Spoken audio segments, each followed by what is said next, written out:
Alhamdulillah, wassalatu wassalamu ala rasulillah wa ala alihi wa ashabihi wa wala. La hawla wa la quwwata illa billah, amma ba'd. Puji dan syukur kepada Allah Subhanahu wa taala. Kemudian salawat berakaikan salam kepada baginda Rasulullah sallallahu alaihi wasallam dengan mengucapkan Allahumma salli ala sayyidina Muhammad wa ala ali sayyidina Muhammad. Bapak Ibu kaum muslimin kaum muslimat yang dimuliakan oleh Allah Subhanahu wa taala, kajian yang akan kita sampaikan Bapak Ibu tentang masalah-masalah seputar salat sunnah. Bapak Ibu kaum muslimin kaum muslimat jamaah zuhur yang dimuliakan Allah Subhanahu wa taala, salat sunnah merupakan ibadah yang sangat ditekankan Bapak Ibu. Banyak nama-nama daripada salat sunnah. Ada yang dinamai dengan salat sunnah rawatib. Salat sunnah rawatib pun terbagi dua. Ada salat sunnah muakkadah, ada salat sunnah ghairu muakkadah. Salat sunnah muakkadah itu salat yang wadaha Rasulullah sallallahu alaihi wasallam wa lam yatrukha hadaran wala safaran.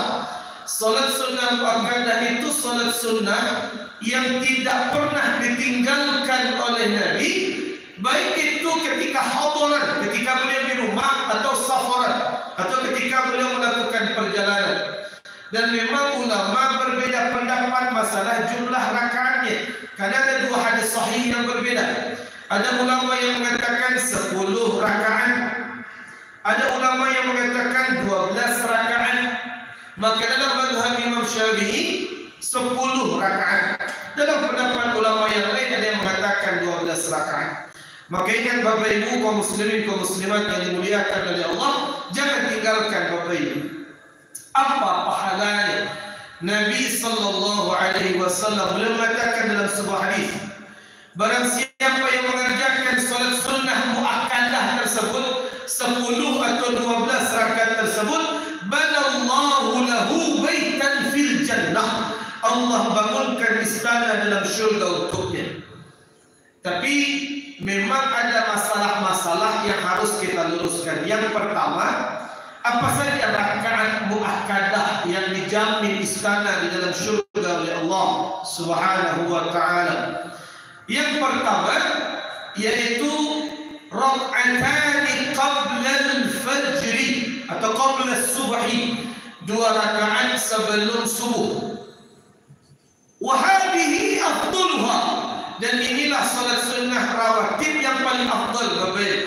Afdalu wa akbar thawaban 'inda Allah. Inilah paling besar pahala. Pokoknya yang paling ada pahalanya itulah 2 rakaat sebelum subuh. Tapi banyak jamaah kita yang salah persepsi di situ Bapak. Di mana tak salah? Banyak jamaah kita pun di daerah kampung-kampung, di daerah Kamang, Bakso, itu banyak. Ketika kita terjun ke masyarakat, ketika kita kajian diundang di situ, banyak masyarakat kita Bapak Ibu yang mengerjakan salat sunnah fajar itu sebelum azan. Itu keliru Bapak Ibu, salah. Jadi salat sunnah fajar itu dikerjakan ma bainal adzan wal iqamah, antara azan dengan iqamah, bukan sebelum azan. Sebelum azan itu kita masih bisa salat tahajud. Sebelum azan subuh kita masih bisa salat witir. Sebelum azan itu kita bisa salat tahiyatul masjid. Tapi kalau orang telah azan, Allahu akbar, Allahu akbar, la ilaha illallah, kita baca Allahumma rabb hadhihi da'wati tammah, kita baca doa.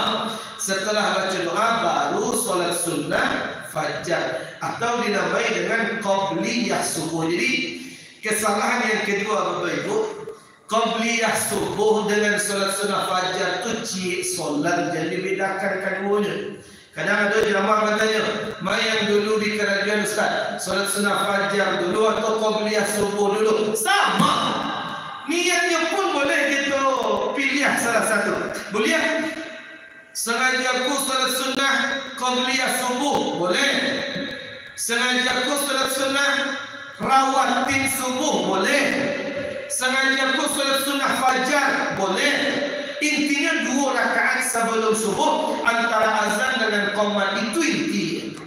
Jadi tak dibedakan keduanya. Jadi solat sunnah fajar itulah qabliyah subuh dan itulah rawatib subuh. Bapak Ibu kaum muslimin kaum muslimat yang dimuliakan Allah Subhanahu wa taala. Kemudian berikutnya Bapak Ibu, kita mungkin jago subuh tarawih. Mungkin besok subuh kita jago subuh tu tarawih. Selesai azan la ilaha illallah baru kita tak jago. Biasanya jam 4:30 tu lah jago biasanya tu.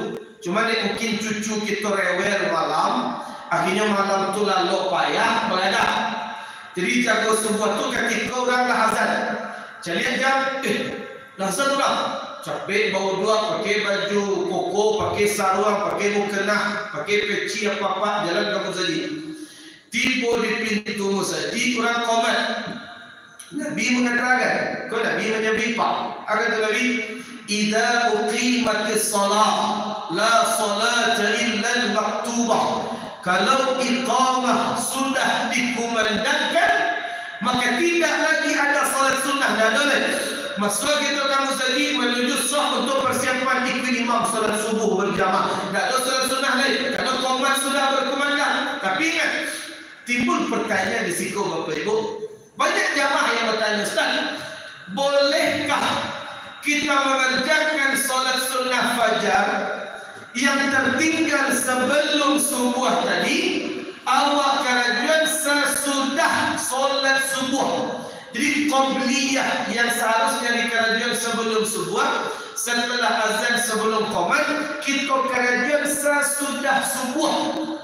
Lah selesai wa salam imam, assalamualaikum warahmatullah, assalamualaikum warahmatullah, baru kita langsung tanggap solat sunnah fajar sesudah subuh. Maka kami sampaikan Bapak Ibu, boleh, tidak ada masalah. Siapa yang pernah mengerjakannya? Sahabat Nabi Muhammad. Siapa namanya? Qais. Jadi itu sahabat Nabi, itu namanya Qais. Jadi nanti kalau ada orang bertanya ke ibu apa? Ada dalilnya. Bapak boleh dikatakan salat sunnah fajar dikerjakan setelah subuh. Ada dalilnya. Siapa rawinya? Siapa yang mengerjakan? Bisa kita jawab. Zaman ini kan orang suka bertanya, mana dalilnya? Padahal mereka tak berhak bertanya mana dalilnya. Kalau kita derajat itu hanya orang yang mendengar, orang awam, tak perlu kita tanya mana dia, itu bukan kapasitas awak. Tapi banyak yang bertanya, kita jawab. Karena banyak orang yang menuduh sebagai pendapat itu dalilnya ada dalilnya. Hadis riwayat At-Tirmidzi. Sahabat Nabi yang mengerjakan namanya Qais. Jadi si Qais itu masuknya musajid orang qomat, jadi tak bisa solat sunnah fajar. Kemudian ketika si Qais masuk musajid, waktu itu Nabi menjadi imam, selesai Nabi dan para makmum, salah satunya Qais di situ ada, selesai salam saja, assalamualaikum warahmatullah, assalamualaikum warahmatullah. Kemudian Nabi itu Bapak Ibu, Nabi itu selesai salam, itu beliau beliau tawajuh memutar dua-duanya ke hadapan makmum di belakang. Kiblat kan di muka. Selesai Nabi salam, assalamualaikum warahmatullah, beliau memutar dua 90 derajat macam yang makmum di belakang. Begitu kata Imam Bukhari dalam kitab Sahih Bukhari milik beliau. Sedangkan Imam Muslim mengatakan beliau setengah, seperempat saja. Kemudian ketika Nabi menghadap wajah ke belakang, dicari sahabat beliau. Rupanya ada si Qais tadi. Selesai salam dengan Nabi, kan hanya satu salam di belakang. Selesai salam, Nabi madu ke belakang. Si Qais ini tagak si Qais itu. Dia takbiratul ihram. Dia mengerjakan solat yang lain. Kemudian langsung dicegah sama Nabi waktu itu. Ada Nabi, mahlan yang Qais, tunggu dulu. Tunggu. As-salatani ma'an. Kau bakal 2 kali dan kau salat subuh. Tadilah selesai salat subuh jombo. Kini salat kau balik salat akhir kau karajuan kecil Nabi. Kemudian si Qais tadi mengatakan, saya mengerjakan salat sunnah fajar yang dalam beti bo kamu saja tadi tak sempat ambo kerajaan sebelum subuh, ambo kerajaan kini sesudah subuh. Apa kata Nabi Bapak Ibu? Fala idzan, kalau memang itu dalam kerajaanlah kecil Nabi. Maka Allah mengatakan mengerjakan solat sunnah qabliyah sesudah solat fardu boleh. Dalam kitab fikih ulama menyebutkan, dalam kitab At-Taqriratus Salidah fil Masail al-Mufidah, dalam kitab Nihayatul Muhtaj, dalam kitab Fathul Qarib, dalam kitab-kitab ulama mengatakan apa boleh penggalan lagi boleh ni Bapak. Solat sunnah qabliyah yang tidak sempat dikerjakan sebelum solat fardu. Yang kan ada dua rawatin tu, ada qabliyah, ada ba'diyah. Qabliyah itu solat yang dikerjakan sebelum solat fardu. Kalau ba'diyah dikerjakan sesudah solat fardu. Nah, prinsip fikihnya adalah solat sunnah qabliyah yang tidak sempat dikerjakan sebelum solat fardu boleh dikerjakan sesudah selesai solat fardu. Itu masyru', itu disyariatkan dalam Islam. Kan kita baru mendengar Bapak Ibu. Ingat Bapak Ibu, hati awam yang bersih itu, kalau dia mendengar ada ilmu baru yang didapat, jangan langsung dimentah. Kadang orang awam pemandangan ilmu baru, langsung jiwa-jiwa kesombongannya muncul. Malu aduh. Itu sifat buruk dari seorang awam. Bahkan juga kita dulu, mana dalilnya Ustaz? Tanya dalilnya. Kau dalilnya dalam kitab-kitab fikih ulama menyebutkan. Jadi, ambulan melihat solat sunnah qabliyah boleh dikerjakan sesudah selesai solat fardu, tapi solat sunnah ba'diyah tidak boleh dikerjakan sebelum solat fardu. Itu prinsip solat sunnah rawatib. Jadi ingat Bapak Ibu, tiang pertama. Jadi kalau kita terlambat tiba kamu sedih, oranglah komat, sedangkan kita lah siap-siap solat subuh. Fajar yang tertinggal tadi kerajaan saja setelah subuh. Ustaz, itu kan solat yang dilarang, waktu yang dilarang. Waktu yang dilarang solat dalam fikih kan ada di buku kecil Nabi, waktu yang dilarang. Ba'da salatil asri, setelah asar tak boleh solat dulu. Setelah subuh kan tak boleh solat pak. Kemudian ketika matahari tagak di kapalo tu tak boleh solat. Yang sampai sebelum waktu syuruk masuk. Kemudian yang kelima sebelum waktu maghrib masuk, sebelum matahari terbenam. Itu 5 waktu yang diharamkan. Tapi ini ambulan kalian, tidak semua solat yang dilarang di waktu-waktu yang diharamkan. Dari ambulan kalian, tidak semua solat dilarang di waktu yang terlarang. Tidak seluruhnya, hanya beberapa saja. Nah, apa yang beberapa itu?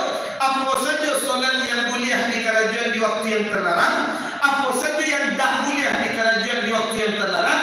InsyaAllah kita tuntaskan pembahasannya di pertemuan yang akan datang. Hadanallahu wa iyyakum ajma'in. Assalamualaikum warahmatullahi wabarakatuh.